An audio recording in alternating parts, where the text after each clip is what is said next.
આ મામા છે ને, હું ગયો તો હરિદ્વાર, ત્યારે ગંગાજીમાં મેં જે કાંઈ ડબકી મારીને મારા પથ્થર જે કાંઈ બધા લેતા હતા મેં પણ લીધો તો મારા હાથમાં એક આવ્યો, એમાં 2 પાર્ટ છે, એટલે એક બાજુ જુઓ, એટલે મને એમાં પણ શિવ શક્તિ જેવું લાગ્યું, એટલે મેં પણ ભગવાનની સાથે અટાણે એમાં જે કાંઈ સુશોભિત બિરાજમાન કર્યા એવું કહીએ.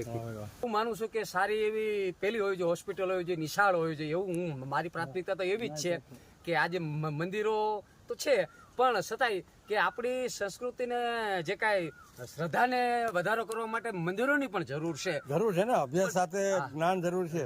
ખાલી અભ્યાસ હોય ને જ્ઞાન ન હોય તો શક્તિનો ગેરઉપયોગ થાય.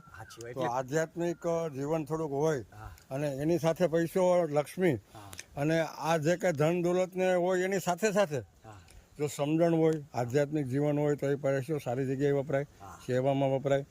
પણ લોકો પાસે જો હથિયાર હોય અને આધ્યાત્મિક જીવન ન હોય તો એ હથિયારનો દુરુપયોગ થાય. એટલે જરૂરી છે. આપને મળી બહુ આનંદ થયો અને શિવજીના દર્શન થયા અમને.